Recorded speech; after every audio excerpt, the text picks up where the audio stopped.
번째 경기 요미우리 대 한신 분석 시작해보겠습니다. 요미우리 토고 쇼세이가 시즌 첫 승에 재도전한다. 28일 야쿠르트와 홈 개막전에서 5이닝 4안타 4실점의 부진한 모습을 보여준 토고는 잘 던지다가 한순간에 와르르 무너지는 추태를 보여준 바 있다.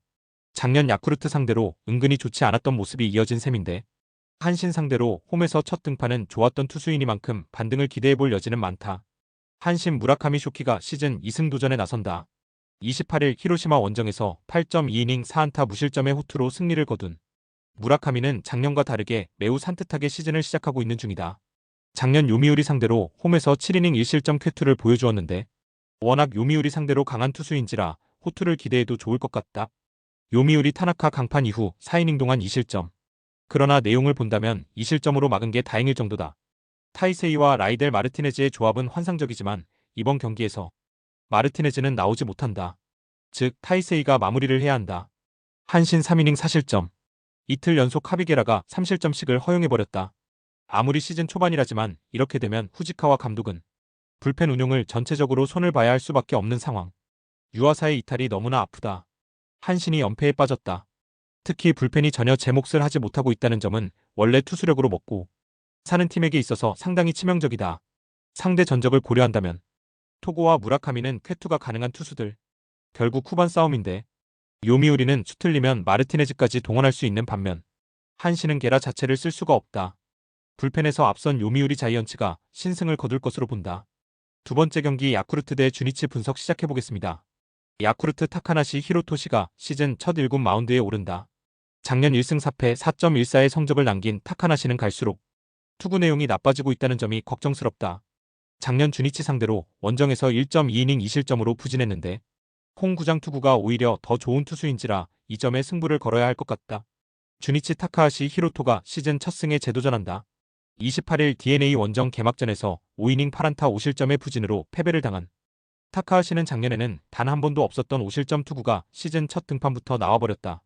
DNA와 좋지 않은 상성이 그대로 터져버린 건데 작년 야쿠르트 상대로 홈과 원정 모두 좋은 투구를 보여준 투수인지라 반등 가능성은 조금 더 높게 볼 수 있어 보인다. 야쿠르트 오가와의 완봉으로 인해 개점 휴업. 안 그래도 수요일 경기에서 소모가 많았는데 잘 되었다. 시즌 초반은 기대를 걸어도 좋을 것 같다. 주니치 오노 이후 4이닝 동안 1실점. 그러나 그 1실점 때문에 결국 추격의 의지가 꺾이고 말았다. 전체적으로 출루 허용률이 높은 편인데 승리조 두어 명을 제외하면 영 불안해 보인다. 현재 주니치는 타격 안 되는 팀의 전형을 보여주고 있다.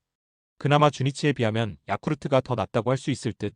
그렇지만 타카하시 히로토는 그 타력의 차이를 충분히 메꿀 수 있는 투수고 야쿠르트의 타격은 아직까진 불안하다. 불펜 변수가 있긴 하지만 주니치는 승리조가 제 역할은 하는 팀이다. 선발에서 앞선 주니치 드래곤즈가 신승을 가져갈 것으로 본다. 세 번째 경기 히로시마 대 요코하마 분석 시작해보겠습니다. 히로시마 모리시타 마사토가 시즌 첫 승에 재도전한다. 28일 한신과 홈 개막전에서 7이닝 4안타 2실점의 투구로 패배를 당했던 모리시타는 모리시타답지 않은 제구난이 조금 아쉬운 결과를 남긴 바 있다. 그래도 위기 관리 능력은 엄청나다고 할 수 있는 편인데 작년 DNA 상대로 전반기에 극도로 강하고 후반기에 매우 약했기 때문에 일단 호투 가능성은 높아 보이긴 한다. DNA 이시다 유타로가 시즌 첫 선발 마운드에 오른다. 30일 주니치와 홈 경기에서 9원으로 등판해 2.1이닝 1실점의 투구로 홀드를 거두었던 이시다는 작년에 비해 조금 더 적극적인 스타일의 투구를 보여준 바 있다. 작년 히로시마 원정에서 5이닝 1실점 호투를 해냈는데 굳이 미우라 감독이 이시다를 등판시킨 건 이런 상성 문제를 고려한 게 아닌가 싶다. 히로시마 타마무라 강판 이후 3이닝 1실점. 스즈키 케냐는 의표를 찌르는 선발로선 좋은 선택일지 모르지만 집중력이 올라가는 후반 불펜에서 2이닝을 굴릴 타입은 아니다. 추격조와 패전조가 흔들리는 건 불펜 운용에 어려움을 강요할 것이다. DNA 2이닝 동안 2실점. 그러나 그 이점이 승리를 지키기 위해 올라온 사카모토 유야이. 동점 2점 홈런이었다는 게 아프다. 결국 8회에 올라와도 되는 투수는 이세 히로무 뿐이라는 것. 그나마 9회 초에 점수를 뽑아서 망정이지 미우라 감독에게 고민이 생겼다. 주중 시리즈에서 DNA는 작년 패자다운 모습을 유감없이 보여주었다. 특히 후반 경기력이 무서울 정도인데 이번 경기를 가늠하는 부분 역시 거기에 있을 것이다. 모리시타는 홈에서 정말 공략이 쉽지 않은 투수. 그러나 히로시마의 최근 타격을 고려한다면 이시다 유타로는 나름 잘 버텨줄 수 있을 것이다. 결국 후반이 문제지만 현재 히로시마에서 후반에 믿을 수 있는 투수는 마무리 단 한 명뿐이다. 후반에 강한 요코하마 DNA 베이스타즈가 승리를 가져갈 것으로 본다. 네 번째 경기 니온엠 대 오릭스 분석 시작해보겠습니다. 니폰엠 야마사키 사치아가 시즌 첫 1군 마운드에 오른다. 작년 FA로 이적해 10승 6패 3.17의 성적을 거둔 야마사키는 두 달 잘 던지고 한 달 고전하는 패턴을 보여준 바 있다. 작년 친정팀인 오릭스 상대로 2승 3.97로 투구 내용에 비해 승운이 매우 좋은 편이었는데 홈구장에서 종종 무너지는 변수를 어떻게 관리하느냐가 관건일 듯하다. 오릭스 미야기 히로야가 시즌 첫 승에 재도전한다. 개막전이었던 28일 라쿠텐과 홈 경기에서 8이닝 2안타 1실점의 호투를 하고도 마무리가 승리를 날려버렸던 미야기는 작년보다 더 위력적인 모습을 보여주었다고 해도 과언이 아니다. 작년 에스콘 필드에서 7.1이닝 1실점 호투를 하는 등 니폰엠 상대로 극도로 강한 투수인지라 호투의 페이스는 이어질 것으로 보인다. 니폰엠 키타야마 강판 이후 4이닝을 1안타 무실점으로 막아냈다. 특히 1점 차에서 득점권 주자를 막아낸 카와노 류세이가 큰 일을 했다고 해도 좋을 듯. 다시금 불펜이 안정화되어가는 건 긍정적인 소식이다. 오릭스 에스피노자 강판 이후 3.2이닝을 3안타 무실점으로 막아냈다. 득점권에 계속 주자가 나갔지만 기어코 막아냈다는 건 칭찬해도 좋을 부분일 듯. 일단 마차도와 히라노의 더블 스토퍼 체제를 구축했는데 7회만 확실히 해두면 꽤 괜찮은 불펜이 될 것 같긴 하다. 두 팀 모두 개막 이후 경기력은 안정적이라는 표현이 잘 어울린다. 니폰엠과 오릭스 모두 일단 불펜이 제 역할을 해준다는 게 가장 큰 힘이 되고 있다고 해도 좋을 정도. 불펜전으로 가나면 니폰엠이 미세하게 우위에 있음을 부인하기도 힘들다. 이 경기는 접전 또는 연장전의 가능성이 상당히 높다고 봐야 하는데 최근 오릭스는 1점차 경기에서 상당한 강점을 보여주고 있고 이 점이 결국 승부를 가를 것이다. 접전에 강한 오릭스가 신승을 거두지 않겠나 싶다. 개인적으론 배팅하고 싶지 않은 경기다. 다섯 번째 경기 치바롯데 대 라쿠텐 분석 시작해보겠습니다. 치바롯데 타나카 하루야가 시즌 첫 선발 마운드에 오른다. 작년 4경기에 등판해 1승 1패 1.80의 성적을 남긴 타나카는 작년 선발 등판 시 극과 극의 투구를 보여준 바 있다.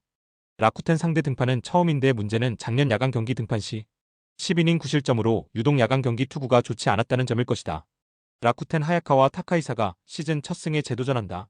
28일 오릭스 원정 개막전에서 6이닝 4안타 2실점의 투구를 보여준 하야카와는 오릭스 상대 호조는 어느 정도 이어간 편이다. 작년 치바 롯데 상대로 4경기에 등판해 3승 1.19로 압도적인 모습을 보여주었는데 이는 원정에서도 마찬가지인지라 호투의 페이스가 이어질 가능성은 높다고 할 수 있다. 치바 롯데 이시카와 슈타의 위협구 퇴장 이후 7.2이닝 동안 3실점으로 버텼다.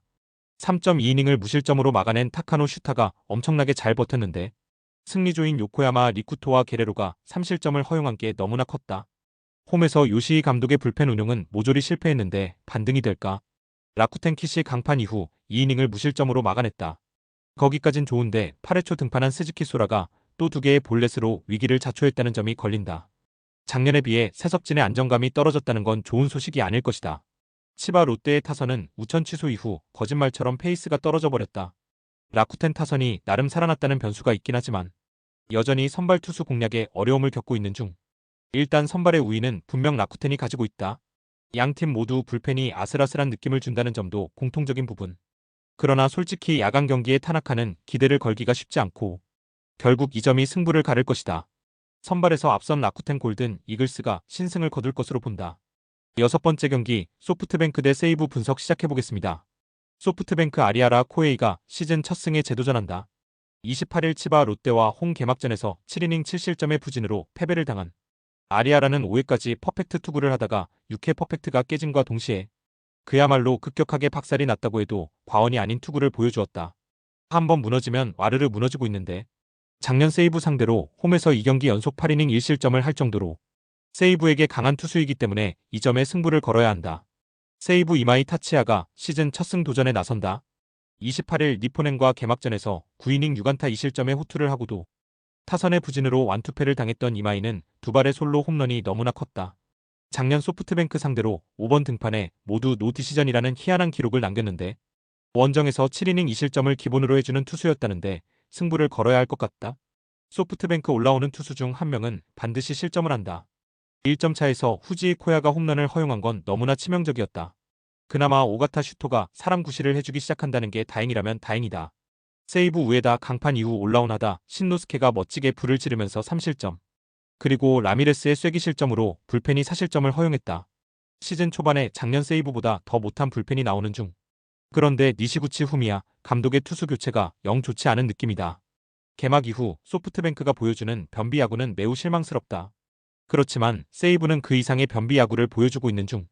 그나마 소프트뱅크는 타자들이 나가기라도 하지 세이브는 그것도 안 된다. 아리아라와 이마이 모두 호투를 기대할 수 있는 투수임은 절대로 부정할 수 없는 상황. 그러나 니시구치 후미야 감독은 개막 시리즈 이후 투수 교체 타이밍이 매우 아쉽고 소프트뱅크의 불펜은 조금씩 좋아지고 있다. 전력에서 앞선 소프트뱅크가 신승을 거둘 것으로 본다. 스포츠 당첨에 제일 중요한 건 조합입니다.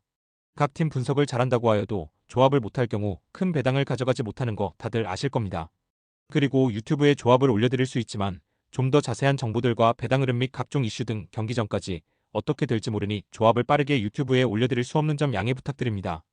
조합 신청은 아래 고정 댓글 링크로 조합 신청 말 걸어주세요. 금전 요구 및 멤버십 가입 조건 일체 없습니다. 좋은 건 서로 나눠 갑시다.